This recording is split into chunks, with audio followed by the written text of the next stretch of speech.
The senator's son believed himself untouchable, his wealth crowning him a king. For sheer amusement, he demeaned an innocent gas station attendant. He mocked the law, unaware of the worn-out truck at the next pump, or the Navy SEAL and his loyal German shepherd inside. Together, they were poised to topple an entire corrupt empire.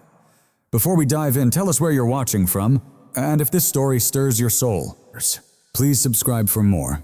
The late afternoon sun hung heavy over the western horizon, casting long golden shadows over the quiet town of Silver Creek. That warmth seemed baked into the earth, a dry, comforting heat, typical of early autumn in these parts. The sky stretched wide, a deep azure canvas broken only by wisps of cirrus clouds, like brushstrokes from a wandering painter. Silver Creek seemed frozen in a forgotten era, an old America where Main Street still pulsed as the heart of the community. Flags fluttered lazily from nearly every porch, while red brick buildings trimmed in faded white lined the streets, and the air carried a faint, sweet scent of pine from the nearby forests interlaced with dust from the open road. A battered 1978 Ford F-150 rolled slowly along the main street, its vibrant blue paint now concealed beneath a patchwork of dust and primer. The engine purred with a husky, dependable rhythm proof of years spent in careful upkeep despite its age. Behind the wheel sat Mark Thompson, a man whose rugged face told its own tale.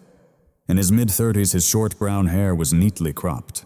His features bore the etched lines of someone who'd spent countless days squinting against desert suns far from home. His piercing hazel eyes scanned the surroundings with a hypervigilance he could never quite shake. Beside him, with its head resting on the window frame, was Max, a majestic German shepherd cloaked in rich black and tan fur. Max's ears twitched at the town's new sounds, his sharp brown eyes taking in the world with a calmness that mirrored Mark's own steady spirit. Mark pulled the truck into Miller's Gas and Go, a station that looked as though it had stood since the 1950s, complete with analog pumps and a sign that groaned gently in the breeze. He shut off the engine. The silence that fell was heavy but peaceful. Stretching stiff limbs, he stepped out. His boots crunched on gravel.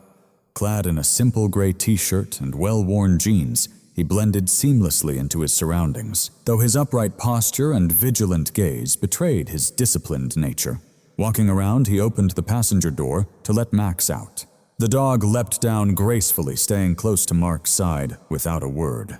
"Easy, buddy. Let's grab some fuel and stretch our legs," Mark murmured, patting the dog's sturdy flank. As he began pumping gas, his eyes caught a young woman wiping down a sedan's windshield at the next pump. She appeared to be in her early 20s, with wheat-colored hair tied back in a messy ponytail, and a face radiating gentle, weary kindness. Wearing a faded uniform with the name Ashley embroidered over the pocket, this was Ashley Reed. She moved with practiced agility, yet her expression held a softness. "That's a beautiful dog you have," Ashley said, her voice melodic and warm. She set down her squeegee and approached, wiping her hands on a rag. "I don't often see German shepherds around here who are so well-behaved." Mark offered a modest smile. "Thanks, his name's Max. He's been with me through thick and thin." Ashley bent slightly, extending a hand for Max to sniff. The dog responded, wagging his tail slowly. "Hey Max, you're a good boy, aren't you?" She glanced up at Mark. "The summer heat pressing down, would he care for some cold water? I keep a bowl inside, especially for strays." But he carried an air far too dignified to be a stray. "That would be appreciated, thank you," Mark said with quiet gratitude. Ashley slipped into the small convenience store and returned moments later, carrying a plastic bowl brimming with chilled water. She placed it gently, and Max drank deeply with thankful licks. "I'm Ashley." She introduced herself, brushing a stray lock of hair from her brow. Mark just passing through, he replied, words brief but polite. "You work here every day?" Mostly Ashley sighed, her briefly bright smile shadowed by a flicker of weariness. "Every shift I can take. My grandmother Martha, her meds don't come cheap and the pension barely stretches. But she raised me, so it's the least I can do." Mark nodded respect, quietly, rising in his gaze. He recognized that tone, the steadfast will of someone fighting for another. That's admirable. Not many push this hard without complaint. Oh, I complain sometimes, Ashley admitted with a soft laugh. But it's worth it. She shares the best stories about this town used to be nicer, quieter, if you can believe it. Their dialogue was simple, yet profound, rooted in shared human connection on a calm afternoon, a moment Mark had been quietly yearning for. A brief refuge from the storm of his past. Yet Silver Creek's calmness was fragile. Just as the pump clicked off, the low growl of powerful engines shattered the silence, swelling quickly from a distant hum into a fierce roar. Mark tensed instinctively, his hand lingering near his side before falling away. A convoy of 3 flashy sports cars, a scarlet convertible, a neon green coupe, and a sleek black sedan screeched to a halt, throwing up clouds of dust and gravel. They claimed multiple spots, blocking the exit of a rusted sedan carrying an elderly couple. Doors slammed open as a crew of young men stepped out, clad in sharp designer suits that clashed with the dusty town sunglasses, expensive, their arrogance nearly tangible. The red convertible's driver, tall and lean with pale blonde hair, his face locked in a permanent sneer, slammed his door shut without a glance, instead cranking up the stereo's volume. Throbbing bass pulsed through the air, shaking the station's windows, drowning out the gentle town sounds. "Hey, we need premium, a full tank, and make it quick!" The blonde man barked toward the store, disregarding Ashley standing right there. "And get some energy drinks. The good ones, not that local junk you've got." Ashley flinched at the harsh tone, while the elderly couple trembled inside the black sedan. The old man gripped his steering wheel with shaky hands. "Excuse me," Ashley said, her voice quivering yet firm. "You're blocking the exit. Mr. and Mrs. Henderson need to leave." The gang's leader sneered a harsh, grating sound. He strode up to Ashley, towering over her. "They can wait. We're in a rush. Party's waiting. And we're not about to wait on some ancient relics moving their rust heap," he snapped. Mark watched his expression darkening, the peace he'd just found dissolving into rising tension. Max sensed his master's shift, too. The dog ceased drinking. Standing alert, a low growl rumbling from deep within. The contrast was stark. The golden afternoon sun still glowing, but shadows deepened, lengthening and sharpening menacingly. The traveler had come seeking solace, but trouble had arrived in lockstep. The bass from the red convertible thundered, rattling the old pump's very foundations, shattering the silent harmony. Against the tranquil twilight of Silver Creek, the late afternoon sun, which once gently bathed the town in a golden embrace, now bore down, harshly casting sharp reflections off the gleaming chrome and meticulously painted bodies of the sports cars. Dust motes twirled, wildly stirred by the aggressive arrival of the convoy, settling heavily on the sweaty skin of the townsfolk, their eyes filled with a blend of intrigue and unease. Ashley Reed, normally the embodiment of calm and grace, felt her hands quiver as she reached towards the premium fuel pump. The weight of the moment was nearly suffocating. The driver of the crimson car, the blonde man who had shouted just moments before, watched her with a predatory intensity that sent chills down her spine. This was Brody Sterling, the very definition of pampered wealth, clad in a white linen suit worth more than many locals earned annually, paired with Italian leather loafers that had never met a trace of dirt. His face was conventionally handsome, yet marred by a permanent sneer of entitlement, and eyes cold as ice, measuring worth only in cold, hard cash. "Careful there," Brody snapped, leaning against his flawless machine, his gold ring tapping against the doorframe. "That paint job's custom. You scratch it, you buy it. And trust me, sweetheart, you can't afford even a lug nut on this ride." Ashley nodded quickly, murmuring a quiet apology. She didn't owe her full focus on finishing the task fast, so the nightmare would end. Her heart pounded violently against her ribs. She gripped the handle tightly, but her hand, slick with sweat and trembling from the verbal assault, slipped just as she pulled the nozzle free, letting loose a tiny splash of gasoline. Only a drop, no more than a few scattered droplets, missed the paint, entirely falling near the wheel well instead. Though just a single drop had grazed the fender, Brody's reaction was instant and wildly out of proportion. He pushed himself off the car as if struck, his face contorted into a mask of fierce fury.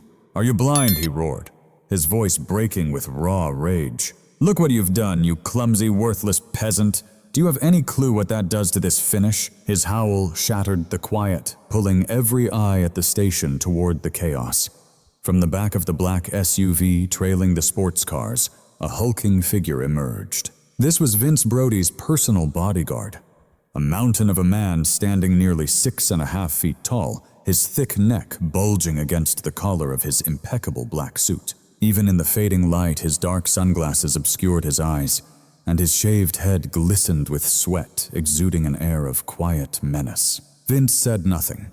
Instead, he folded his massive arms and surveyed the scene, a living warning to anyone considering interference. Inside the garage, Earl, the town's elderly mechanic, his overalls smeared with grease and a wrench gripped in hand, stepped forward, protective instincts flaring for Ashley, whom he'd watched grow up. But Vince merely shifted his weight and leveled his dark gaze on Earl. The sheer physical presence of the bodyguard froze the old man mid-step.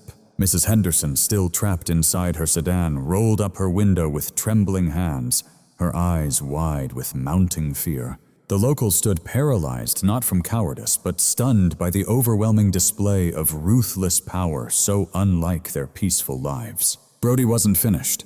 He strode forward, invading Ashley's personal space until she was backed helplessly against the pump. "I'm talking to you," he snarled, jabbing a manicured finger inches from her face. "You ruined it. You think an apology washes this away, you? People are all the same good-for-nothing trash stuck in the middle of nowhere."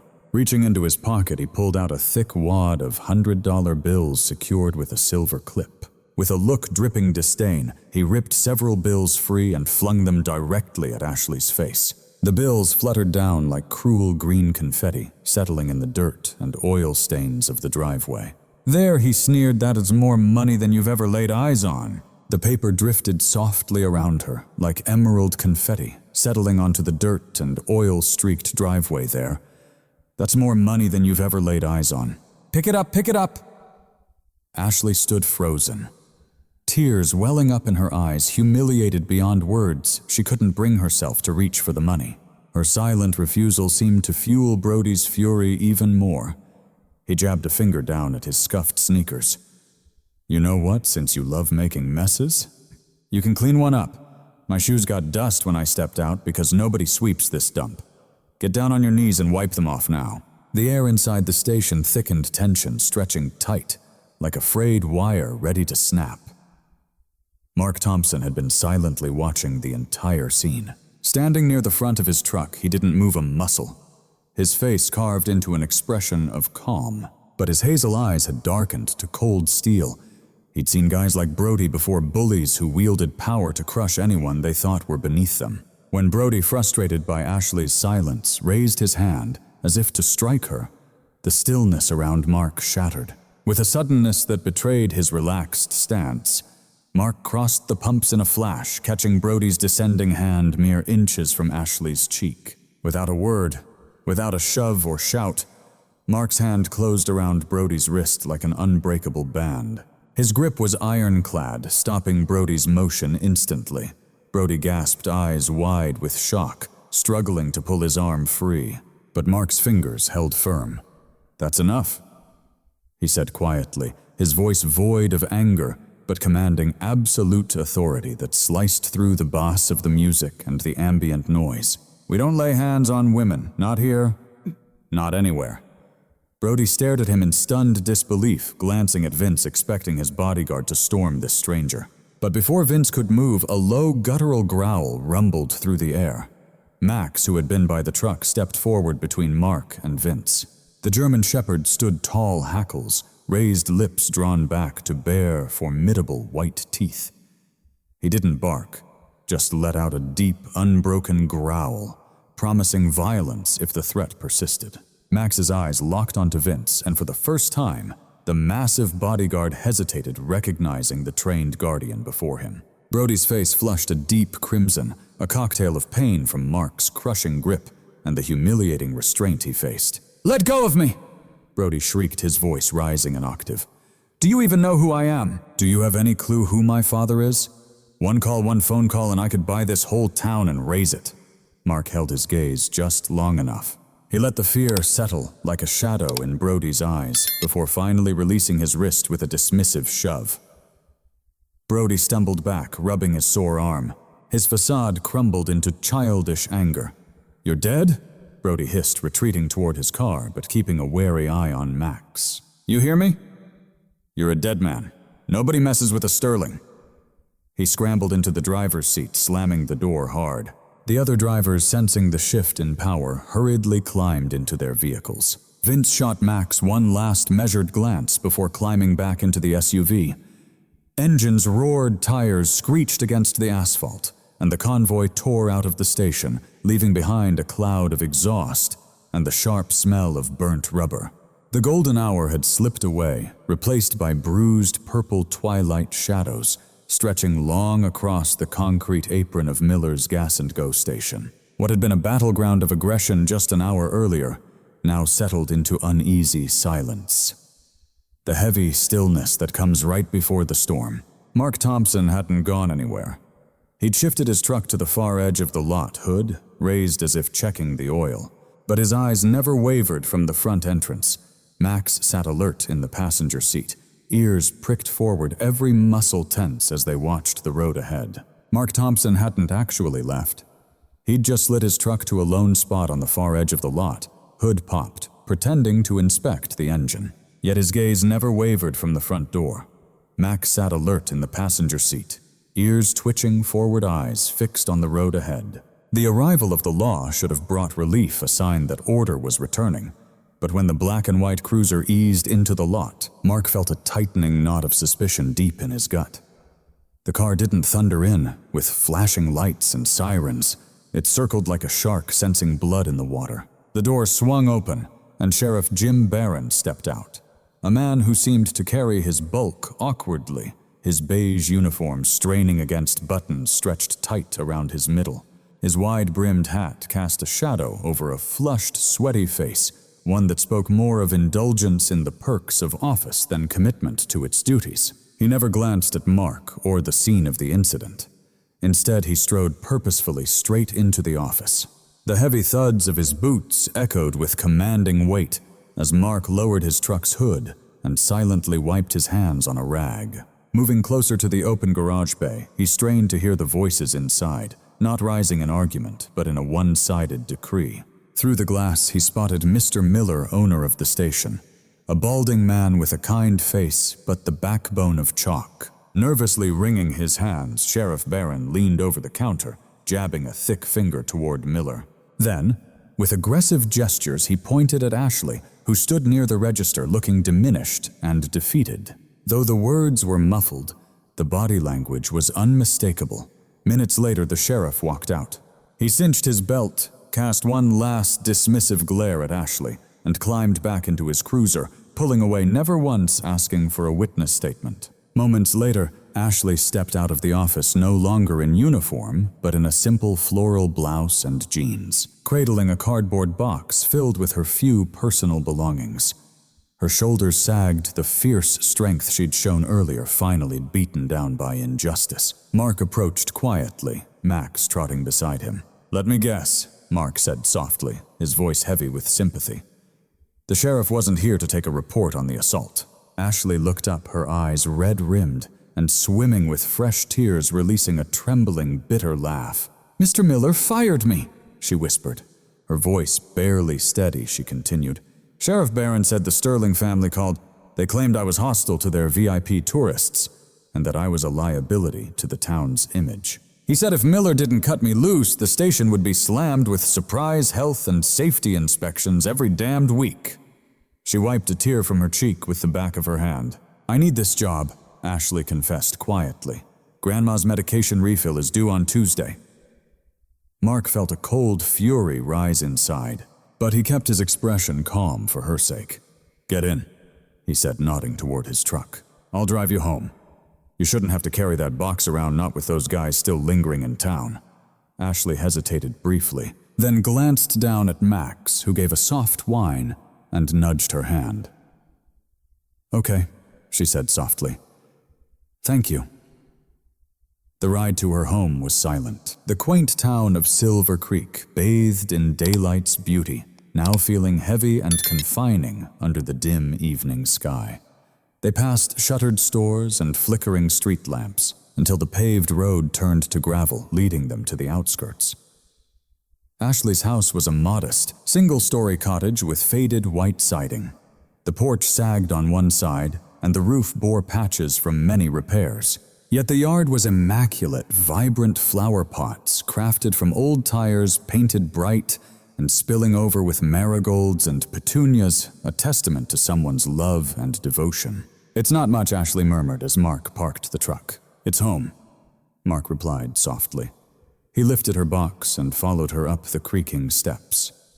Before they could touch the door, it opened to reveal Martha, a woman in her late 70s, frail as a bird, yet with eyes sharp and clear, the same piercing blue as Ashley's.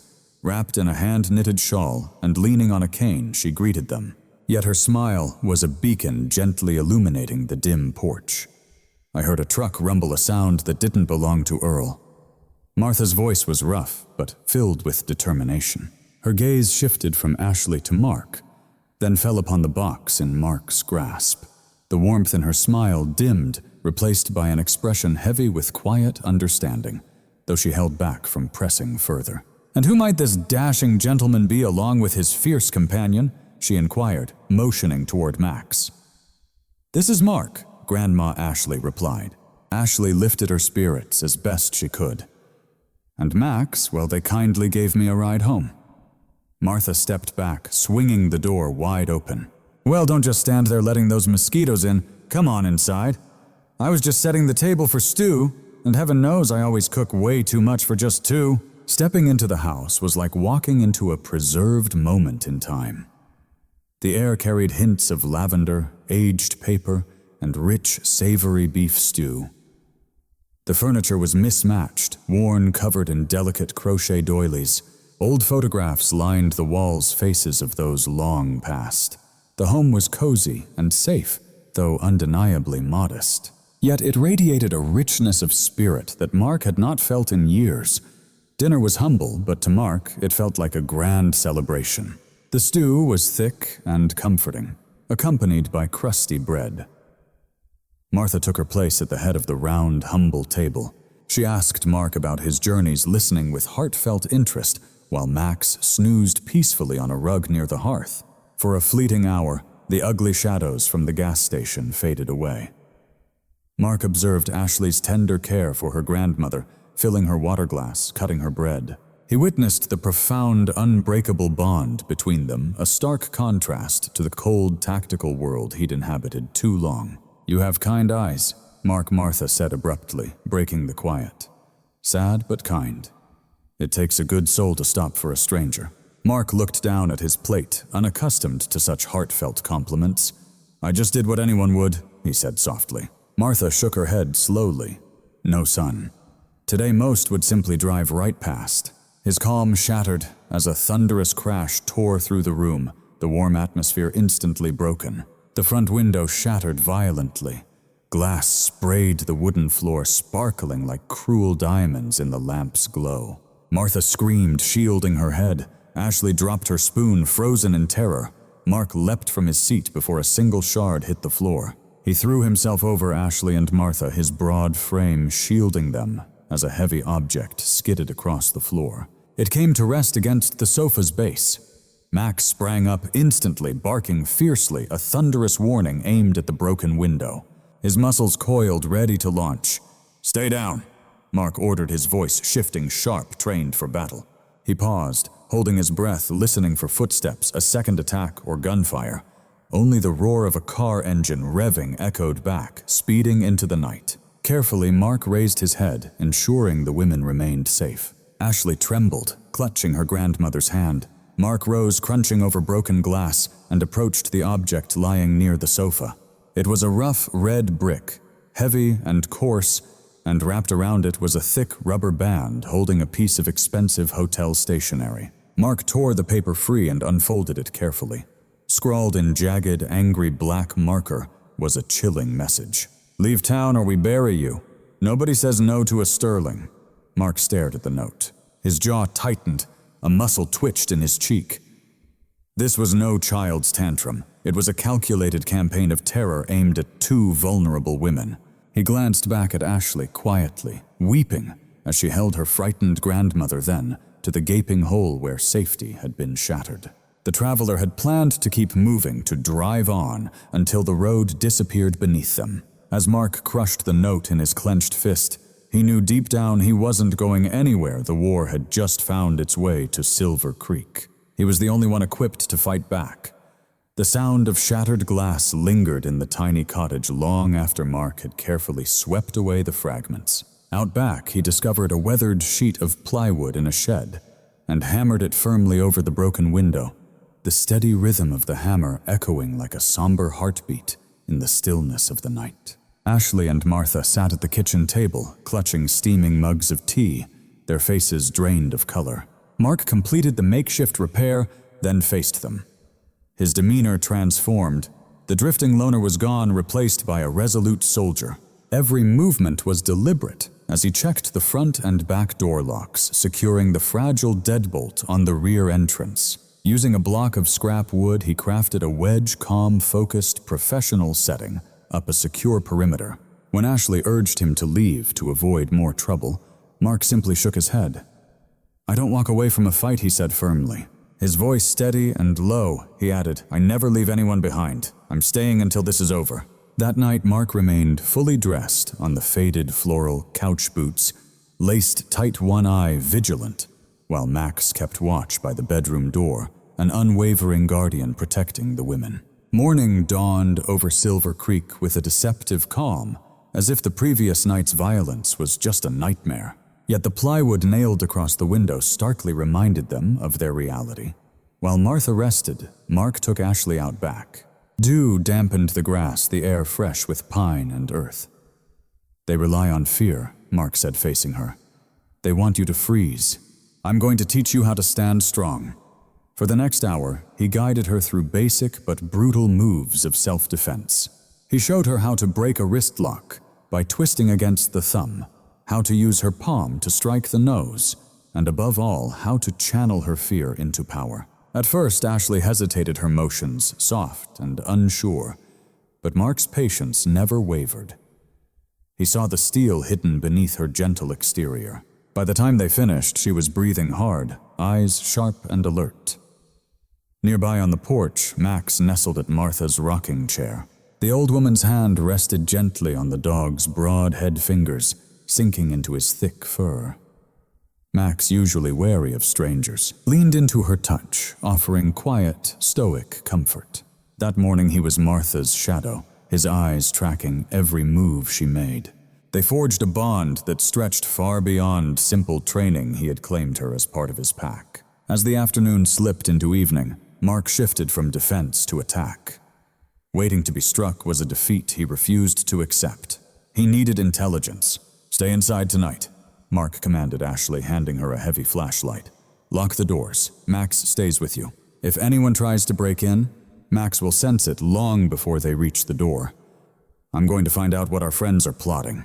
He left his truck concealed behind the shed to avoid suspicion, and set off on foot through the woods bordering the town, melding with the shadows like a ghost. Dressed in dark clothes, his movement was a silent, rolling stealth, perfected hunting high-value targets in the mountains of Afghanistan. The sounds led him straight to them. The Sterling boy had rented the Eagle's Nest, a sprawling, modern villa of glass and steel perched high on a hill overlooking the town, usually reserved for corporate retreats or weddings. Mark edged closer from the tree line, steering clear of the glaring security lights on the main driveway. He climbed a sturdy oak that granted a commanding view of the villa's wide patio below. Even from 100 yards away, the scent of extravagance was overpowering. The music thumped frantically, disturbing wildlife for miles around. Through compact, high-powered binoculars from his tactical vest, Mark surveyed the scene. Roughly a dozen people gathered. Amidst a crowd, mostly of young men and women clad in swimwear and glamorous evening gowns, drowning their worries in heavy drinks, Brody stood at the heart of it all, commanding attention like a ruler perched grandly upon a throne. But as Mark finally adjusted the camera lens, the scene morphed into something far darker on the glass table at the center of the gathering. Pristine lines of blue powder lay displayed. This was no mere party indulgence of alcohol or marijuana. They were trading bags filled with synthetic narcotics. From his pack, Mark carefully withdrew a small parabolic microphone, an old piece of surplus tech he reserved for hunting. Yet tonight his prey was very different. He aimed it toward the patio, tuning the gain, until the voices sliced clearly through the pulsating music. You should have seen her face. Brody slurred on words, rushing out, manic and jagged from the drugs. That little peasant girl thought crying would get her out of this. Suddenly, a new figure emerged, a wiry man with restless energy and a jagged tattoo etched across his neck. Skinner chuckled nervously. But that guy, Brody the Drifter, he looks serious. Maybe we should just drop it. We're leaving in 2 days anyway, he suggested uncertainly. Brody's face contorted into a vicious sneer as he slammed to his feet, overturning a chair with force. Let it go, no one grabs me. No one. He growled. I'm not running them off tonight, we're gonna set their world ablaze. He leaned closer to his followers, his voice descending into a chilling whisper, barely caught by the microphone. I've got the accelerant stashed in the trunk. We hit them at 2 a.m, we torch the shed out back. When the fire spreads to the house, they'll flee. And when they run, we'll be there recording it. This'll be the viral video of the year. Mark lowered his binoculars, a sick chill clutching his gut that had nothing to do with the cold night air. This had escalated beyond mere hazing. It was no longer just assault. Brody's plan was arson, with attempted murder lurking beneath, all fueled by a chemical high that annihilated any shred of conscience. The blue powder Mark had seen was probably a powerful synthetic stimulant known for sparking aggression and paranoia. The danger level had jumped from risky to deadly. Mark glanced at his watch, 11:55 p.m. He had roughly 3 hours before the strike. Silently, he packed his gear. His mind raced through tactical moves. The sheriff was compromised, Barron was in their pocket. Alone, Mark slipped down the tree trunk and vanished into the forest's darkness, aware that tonight he must flip the roles, turning hunter into hunted. He wouldn't just guard the cottage, he would intercept them before the match was ever struck. In Ashley's kitchen, the microwave's digital clock glowed 100 a.m. The house lay drenched in a heavy, expectant silence, broken only by the steady ticking of the cooling wood stove and the soft, uneven breathing of Martha, finally surrendered to a troubled sleep in the back room. Mark Thompson sat motionless in the dark living room, blending seamlessly with the shadows. He was far from asleep, caught in a high-alert state of quiet readiness. Every fiber of his senses was tuned to the night's whispers. Max rested by his feet, ears twitching now and then toward the road. Everything unfolded as Mark had foreseen, though less smoothly.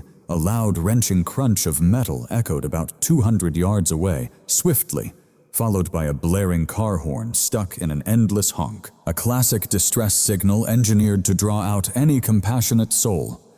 Moments later, heavy footsteps thundered on the porch. A man's voice, rough yet feigning panic, bellowed through the door. "Help, somebody help, my truck's run off the road, and my friend is trapped." Ashley jolted awake on the sofa, scrambling up as her instinct to help surged. She reached for the door lock, but Mark's hand came over hers, gentle yet insistent. "Don't," he whispered, his eyes fixed unwaveringly on the door. Ashley froze wide-eyed and trembling, caught between fear and trust. But what if Mark thought, shaking his head? There are no skid marks. I didn't hear brakes before the crash.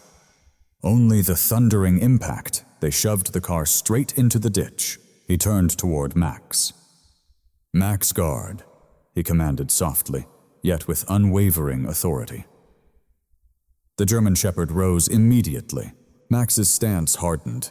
He moved to form a protective barrier between Ashley and the dark hallway leading to Martha's room. Mark glanced down at his watch. I'm heading out, Mark said. They expect me to rush in blindly. I'll give them what they want, but on my terms. Lock this door tight behind me. Don't open it for anyone but me. If they try to come through, let Max take care of them. Mark slipped quietly out the back door. He dissolved into the shadows of the yard, avoiding the main road where the crash had happened. Instead, he circled wide through the neighbor's tangled orchard, flanking the area with stealth. As he neared the road's ditch, Mark spotted their setup, an old sedan buried in the drainage ditch horn blaring mournfully into the night. 3 men lurked in the shadows of an alley between 2 empty storefronts, clearly their ambush point. These weren't college kids. These men were hired muscle. Leading them was a figure carved from raw stone Rico, a notorious local enforcer famed for brutal bar fights and relentless debt collections. He wore a grimy denim vest over a thick hoodie, knuckles scarred and inked with tattoos gripping a length of lead pipe, casually in his right hand. Flanking him were 2 younger, eager but unseasoned thugs clutching heavy chains. Mark stepped out from the shadows. Not charging but walking with an eerie calm, he halted 10 feet away. "Cut the horn," Mark demanded. His voice sliced through the night's noise. "No one's coming." Rico flinched, then sneered, stepping into the dim light. Well, look who decided to play the hero. The rich kid bought a ticket for you to have a little accident," Rico mocked. Gripping the pipe, Rico slammed it into his palm with a menacing thud.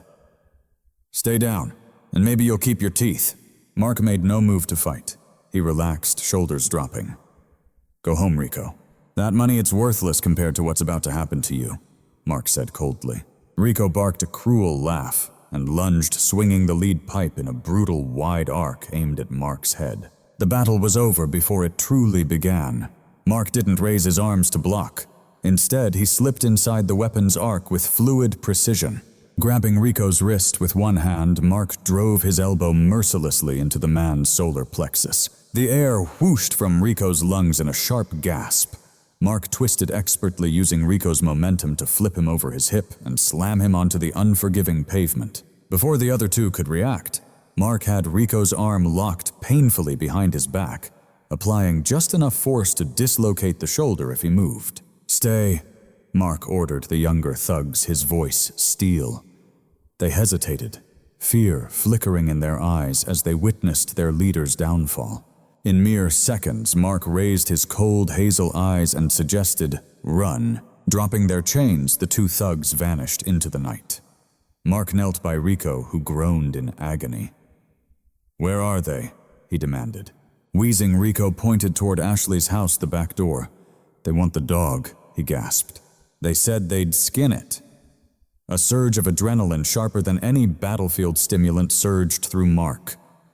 Without hesitation, he left Rico writhing on the ground. Sprinting through the woods, he cut a direct path back to the cottage. Inside the house, a darker nightmare was unraveling while the diversion raged outside.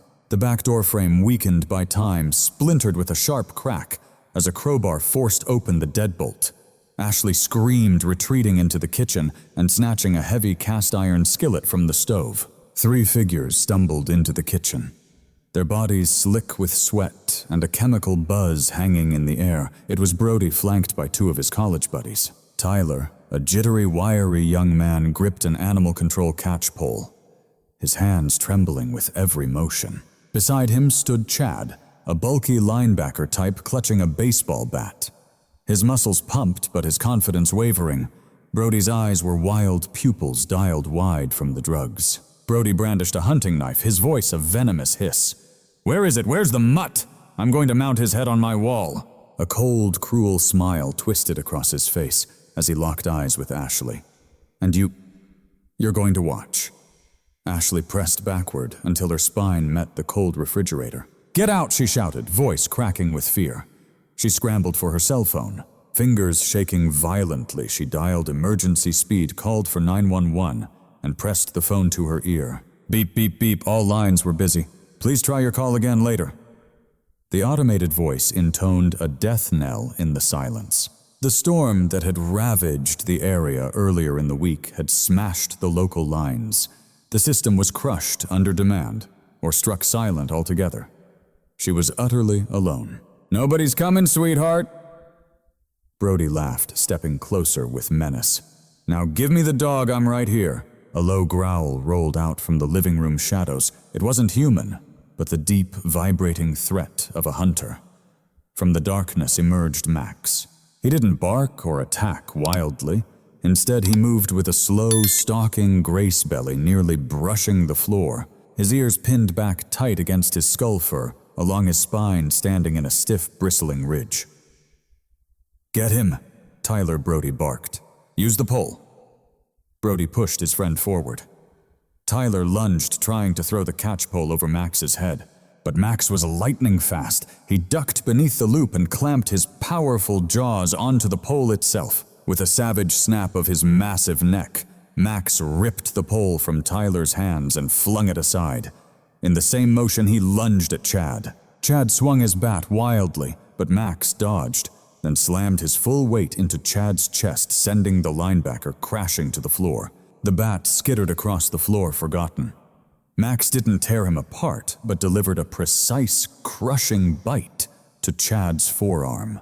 The bite shattered muscle and sent waves of agony through Chad, but Max bit deep enough without severing the artery, then released and turned his fierce gaze to Brody. Chad curled into a trembling ball, sobbing. Tyler pressed stiffly against the wall, gasping for air, paralyzed with fear. That left Brody, the spoiled rich kid, standing alone in the middle of the kitchen knife, shaking in hand with Max blocking the path between him and Ashley. The dog bared his teeth, glistening with saliva, eyes locked dead on Brody's throat, taking one slow, purposeful step forward. A guttural growl rumbled from deep in the dog's chest. Another step. Brody's arrogance crumbled into pure, raw terror as he staggered backward, knife flailing erratically. "Stay back, I'll cut you, I swear I'll cut you." But Max didn't flinch. He was a SEAL dog, a warrior who'd faced insurgents armed with AK-47s. A drug-fueled punk wielding a knife was nothing in comparison. Max coiled his muscles ready to strike, Brody finally grasping he was outmatched by an unstoppable force of nature. Unable to buy or bluster his way out, stumbled backward, tripping over a kitchen chair and landing hard on his back. Scrambling, he pressed into a corner, kicking frantic legs out, screaming, "Help, somebody get this thing off me!" His voice breaking under terror. Max stood towering over him, muzzle mere inches from Brody's face, holding him hostage with nothing but relentless intimidation. Ashley, still clutching the phone, with the busy signal droning in her ear, lowered the skillet. Her eyes scanning the scene, the chaos subdued, not by weapons, but by the steadfast fury of a loyal protector. The back door slammed open again. Mark stood there, chest heaving, taking in the scene with quiet, pounding resolve. He glanced at the shrinking thugs, then down to Brody trembling in the corner, under Max's watchful eyes, and finally locked eyes with Ashley checkmate. Mark whispered softly, the kitchen air, once thick with the tension of a predator trapped, shattered abruptly as a relentless flood of flashing red and blue lights cut through the room, the long-awaited sirens finally piercing the silence. During Ashley's desperate call to 911, the sirens had been eerily absent, but now their piercing howl screamed from the driveway, declaring the arrival of justice with unstoppable force. Mark Thompson stood framed in the doorway, his chest rising and falling from his hurried sprint back from the ambush. But before he could even finish his words, the story twisted sharply. Sheriff Jim Barron didn't batter down the door. He stepped calmly through, the open-frame weapon drawn and ready. Close behind him came 2 deputies and an animal control officer wielding a sturdy catch pole. But their aim wasn't at the intruders. The barrels of their weapons locked on Mark's hands. "Keep them right where I can see them." Barron roared, his face a mask of fierce, calculated fury. The kitchen scene froze into chaos. Brody, spotting his chance at safety, collapsed from his frightened stance against the wall, clutching his leg and unleashing a dramatic scream. "Help, the wolf attacked me, they're madmen!" In an instant, the arrogant tormentor melted away, replaced by a pitiful, sobbing victimhood. Tyler and Chad caught the cue, dropping to their knees in feigned surrender. hands raised as they shouted about checking on a noise before being assaulted by a wild beast. Mark's instincts ignited. He measured the distance to barren, calculated angles of the deputies and mapped every possible escape route. Yet he crushed those thoughts instantly. Violence against law enforcement, even the corrupt, was an unforgivable line. Crossing it would only validate Brody's lies and put Ashley in greater danger. So slowly and deliberately, Mark raised his palms to shoulder height, steady and commanding. "Sheriff, look around." His voice cut through Brody's chaotic cries with sharp clarity. These men forced their way in, noticed the deadbolt, the weapons scattered on the floor. But Barron refused to see. He didn't glance at the broken door frame or the bat lying by Chad. Instead, he stormed toward Mark, grabbed his shoulder and spun him around with force. Slamming him hard against the refrigerator, he snarled, "I see a dangerous drifter and his vicious beast attacking the son of a state senator." Barron snapped the handcuffs tightly onto Mark's wrists and spat out, "You have the right to remain silent. I suggest you take it." Across the room, another heartbreaking battle unfolded. The animal control officer lunged for Max, the German shepherd, growling fiercely, ready to shield his master. But Mark barked a sharp, guttural command. "Max, stand down. Heel!" The dog froze, ears flattened in confusion, but obedient to his core. The officer slipped a wire noose over Max's head and tightened it mercilessly, cruelly dragging the loyal guardian toward the cage truck out back. "No, please don't hurt him!" Ashley cried, rushing forward, but a deputy intercepted her, gripping her wrists firmly. "You're under arrest for aiding and abetting an assault, Miss Reed," the deputy recited in a cold, mechanical tone. Ashley's wide eyes brimmed with terror and betrayal as she looked at Mark. Tears streamed down her cheeks as she pleaded, "Mark, tell them what really happened." Mark met her gaze, projecting every ounce of calm reassurance he could muster while being shoved toward the door. "Stay calm, Ashley. Say nothing. Everything's going to be all right." Outside, the cool night air offered no relief from the burning injustice inside. Rough hands patted Mark down against the cruiser's hood. Barron pulled out Mark's wallet, flipping it open to reveal his military ID card. His flashlight flickered for a brief moment, casting a harsh glow on the rank insignia of Lieutenant Commander and the distinctive trident of the Navy SEALs. "I'm an active duty officer," Mark declared, his voice steely and unwavering. "I need you to contact my commanding officer right away." At Naval Special Warfare Command, he insisted. Sheriff Barron stared at the ID, a flicker of doubt stirring in his eyes. Yet his gaze shifted to Brody, who was receiving care from paramedics for a scratch that barely pierced the skin. The sheriff made his call. With a cynical scoff, he snapped the wallet shut and slipped it into his pocket. "Looks phony to me. We see a lot of stolen valor around here," he said sharply. "You can make your call from the cell commander." He even took Mark's phone, tossing it headlong into an evidence bag. The ride to the station was soaked in silence, the back of the cruiser thick with the stale scent of cold coffee and disinfectant. The Silver Creek police station stood like a stubborn brick fortress, more bunker than beacon of public goodwill. Mark was processed with cruel precision, fingerprinted, photographed, and deprived of his belt and shoelaces before being thrown into a holding cell. Ashley was locked in a separate cell down the hall. Mark could hear her muffled sobs, a heartbreaking cadence that ignited a fierce, biting rage inside him. Sitting on the cold metal bench, Mark closed his eyes and replayed every moment, sharpening his resolve. He wasn't caught, he was merely facing a new battlefield. After exactly 1 hour, the heavy steel door clanged open. The sharp click of polished dress shoes reverberated across the concrete floor. Sheriff Barron stepped in, unlocking Mark's cell. But instead of letting him out, he moved aside to usher in a tall, commanding figure. This was Senator Harlan Sterling, a man in his 60s who wore power like armor. His silver hair was slicked impeccable, and his charcoal suit sculpted expertly to conceal the passage of time. He carried the scent of expensive cologne and ancient wealth, a living emblem of privilege and control. His face bore no wrinkles, a likely product of cosmetic work, but his eyes were cold, calculating shards of gray that betrayed no hint of compassion. He didn't resemble a grieving father, Instead, he looked like a fixer called in to erase an inconvenient problem. Baron brought a metal chair and Sterling slid into it. Placing a leather briefcase on the bolted-down table, he fixed Mark with a gaze mixed with both pity and contempt. Mr. Thompson Sterling began, his voice smooth and rehearsed the baritone that had charmed countless voters. You find yourself trapped in quite a precarious situation. Assault with a deadly weapon.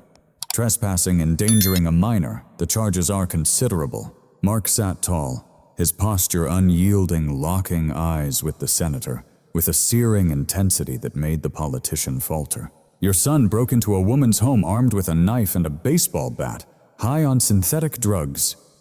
I stopped a murder from happening. Sterling chuckled, softly, dry, humorless, the sound of cold calculation. He opened his briefcase and slid a single sheet of paper toward Mark. Along with a gold pen, he said, that may be a gripping tale, but it won't be the one told. My son is a spirited young man, perhaps reckless, but he's the one who's been wronged here. This document is a confession. It states you, suffering from post-traumatic stress, experienced a violent episode and attacked these boys without cause. Sign and I'll grease the wheels. You'll be released into the care of a VA hospital in another state, charges dropped, and Miss Reed will be let off with a warning. Refuse. He let the threat linger, smiling thinly. Prison is a very dark and lonely place for a man without allies. Mark studied the paper, then Sterling's face. The silence between them grew heavy, suffocating. Slowly, Mark leaned in, but he didn't take the pen. You think you can clean this mess up like wiping away a spilled drink? Mark said, his voice low and full of warning. But you don't truly understand what your son is. He's not merely a spirited senator, he's a predator. I heard him tonight. I saw the drugs stashed at the Eagle's Nest, and I know about the arson plot. For the first time, Sterling's confident smile wavered. You have no proof, it's your word against the future of this state. I'm a United States Navy SEAL, Mark declared with unwavering conviction. My word carries weight, but I don't rely on it alone. Mark leaned back, his eyes locking with Sterling's, burning with a hunter's intensity. You took my phone, yet you never checked the cloud upload from the device I planted deep in the woods. You're raising a monster. Senator, unless you want the whole world to witness your son plotting to set two women ablaze as they slept, you will unlock this door free, Ashley, and bring my dog back at once.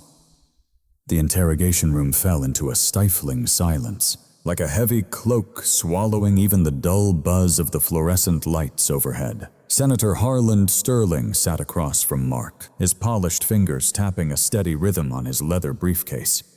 He'd dismissed Mark's threat about the cloud upload with a scoff, seeing it as the empty bluff of a man backed into a corner. To Sterling, the world ran on leverage, and he believed he held it all. But Mark remained unnervingly composed. He reclined in the metal chair, handcuffs biting into his wrists, yet his stance spoke of a commander, not a captive. You think I'm bluffing? Senator Mark's voice held steady. You think that seizing my phone cut my line to the outside world? That was your mistake. You looked at my dog and saw a pet. You should have looked closer. Sterling's eyes narrowed, a hint of doubt breaking through his practiced facade. What exactly do you mean? He asked, uncertainty flickering across his face. Mark's hazel eyes locked onto Sterling's. Max isn't just a German shepherd, he explained. He's a retired military working dog, an elite Tier 1 asset. That collar. It's not from a pet store. It's a K9 tactical awareness system. Equipped with a high-definition camera, microphone arrays, and biometric sensors, it records on a loop. When it senses a spike in combat stress, like a break-in or a fight, it automatically uploads the footage to a secure, encrypted Department of Defense cloud server via satellite. You can confiscate my phone all you want, Mark said, shifting his gaze toward Baron, who leaned bored against the door. But you can't erase the server housed inside the Pentagon. Baron chuckled harshly. Department of Defense server. Listen to this guy, he's watched too many movies. Sterling didn't laugh. The color drained from his face, turning it a ghostly pale gray. He knew technology surveillance, and if Mark spoke the truth, the web of lies he'd painstakingly spun was about to ignite and crumble. Before Sterling could respond, the floor beneath them vibrated, not with an earthquake, but the deep, steady rumble of heavy engines idling outside, followed by the unmistakable sound of synchronized boots pounding the pavement. The front door of the police station didn't just creak. It was slammed open with a force that shook the hinges. A booming voice sliced through the stale air. "Secure the perimeter. Lock down this building tight." Sheriff Barron's eyes widened as he drew his weapon, halfway shouting, "Hey, you can't just barge in here." He stormed from the interrogation room to the lobby. Mark smiled grimly. He recognized that voice. It belonged to Colonel Samuel Ironhide Graves. Moments later, the interrogation room door swung open once more. This time, Barron stepped in backward, hands raised, face ashen. Behind him stood Colonel Graves, a man carved from granite in his 50s, with a closely shaved buzz cut streaked with gray at the temples. Moments later, the interrogation room door swung open once more, but this time Barron backed in with hands raised, his face drained pale. Colonel Graves stepped inside, a man carved from stone, his graying buzz cut framing a stern face that spoke of decades forged in iron. A jagged scar marred his jawline, stretching down to his neck, a lasting mark from his deployment in Fallujah. He stood proud in his full United States Army service dress uniform. His chest bore a proud array of ribbons, and he emanated an unyielding presence of absolute command. Behind him, 2 military police officers stood firm. These MPs were towering figures clad in tactical gear, gripping M4 carbines held low but ready. Sheriff Graves's voice cut through the air gravelly and sharp. "You're detaining a lieutenant commander of the United States Navy SEALs without notifying his command. That's a clear breach of the Uniform Code of Military Justice and Federal Law. Step away from the prisoner." Barron faltered, glancing at Senator Sterling for backup. "Hold on a second, we have jurisdiction here. This man assaulted a civilian." Graves disregarded him, turning instead to Mark. "Commander Thompson, my apologies for the delay. K9. Max's caller sent an automated distress signal at 200 hours, a code red. We mobilized immediately from Fort Benning. Graves signaled an MP. "Take those cuffs off now."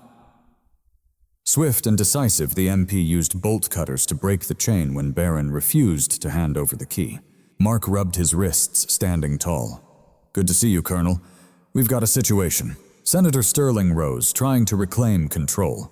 "Colonel, I am Senator Harland Sterling." Graves cut him short, his eyes cold steel. "I know exactly who you are, Senator, and I know who your son is, because I just watched a very compelling video on the way here." Graves placed a rugged military laptop on the metal table.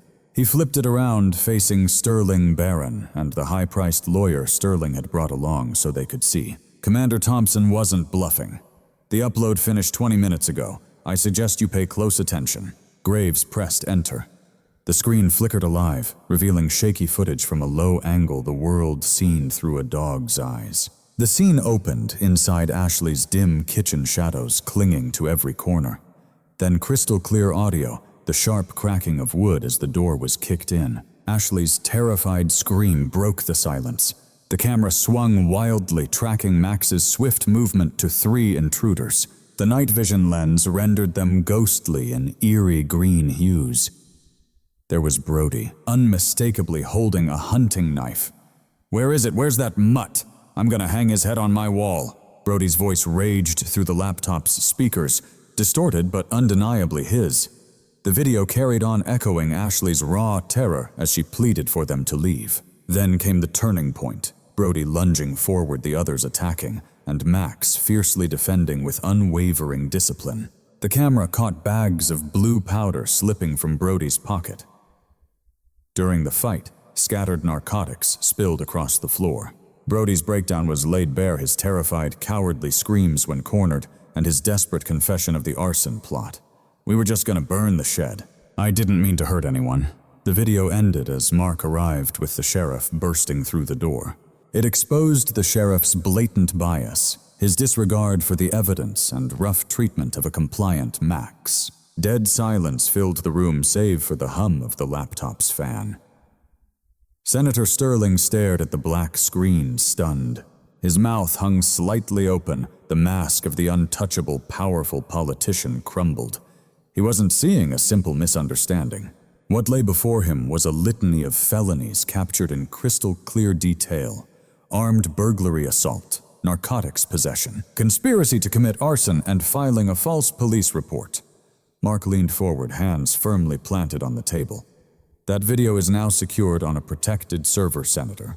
It's been duplicated across 3 separate locations, something you can't bury or intimidate away. Mark's voice was soft, yet carried the heavy finality of a judge delivering a verdict. You called me a drifter? You labeled